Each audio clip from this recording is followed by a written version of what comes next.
Hello guys, so I heard about this laser a few months back and decided to finally make a video about it. I haven't really gotten around to doing it, so I'm going to try to upload more often if I can, maybe once a week, hopefully. Just gotta get it in my schedule, but I'll show you this thing. Camera doesn't do good justice with the beam quality, but I mean, for right now that's all I got, but show you the inner workings here in a minute. So there's a beam. It is pretty bright. It says on the actual model inside of this that it is 100 milliwatt average output. So I'll show you the lights off. Can't actually see the beam on camera quite well.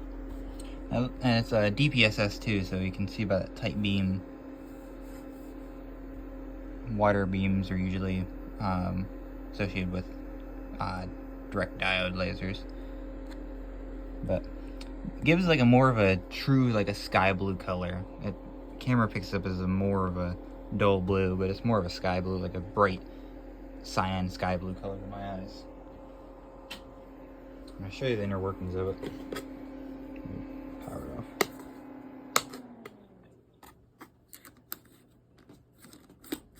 Beam stuff back on.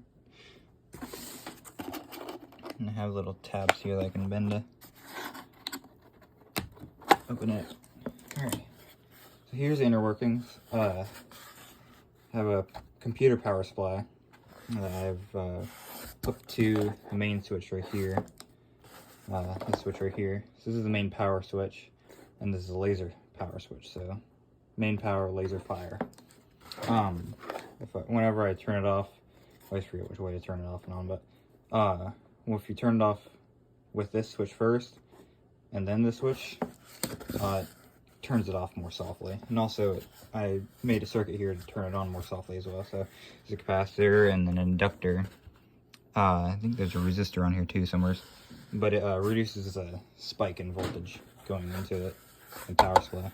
So the power supply wires to these two switches under the filter, and then it goes into this right here, which is the actual laser's control board, which here it goes into here. We can see 473 nanometers at 100 milliwatt. The thing does say peak power is 500 milliwatts, less than. So it probably varies, but average is 100 milliwatts. But I actually picked this thing up off eBay, and it needs 12 volts. I believe it's 5 volts. 5 volts high power. It takes like 5 volts at like 3 amps to power this whole laser up. So took a 5 volt rail from this, put it through the filter, and plugs it right into here. So 5 volts goes out, goes to the laser, and this is a 1 watt infrared diode inside of here that gets pumps a crystal. That crystal is actually very sensitive to moisture, so that's why I always keep the beam stop on. There's actually, if you look at it, there's actually a piece of glass. I don't know if you can see that piece of glass over the beam, or over that hole underneath the beam stop, but I just keep it on just because. And then the 12 volt from this also goes to 2 fans.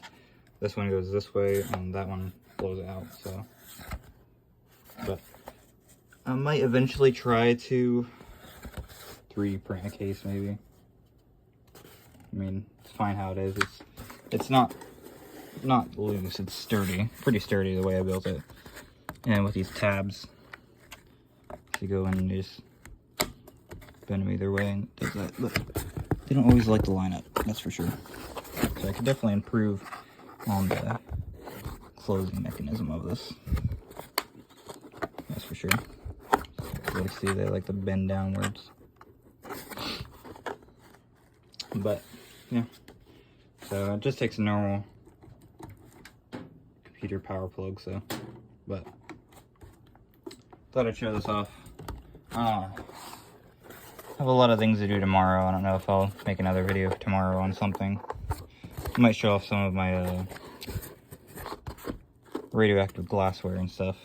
Might do that. Might be a good video if I get around to it. Otherwise, I'll try to post another video next week. We'll see what we can do from there. See you guys.